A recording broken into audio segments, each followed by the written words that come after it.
den na nádraží. Jste tady třetí den. Pivo ve službě.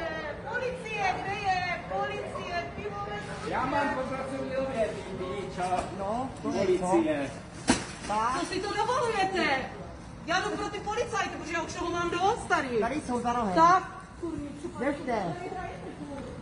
Najdu práce, najdu Vy mě tak řekl, že mě život od nohy.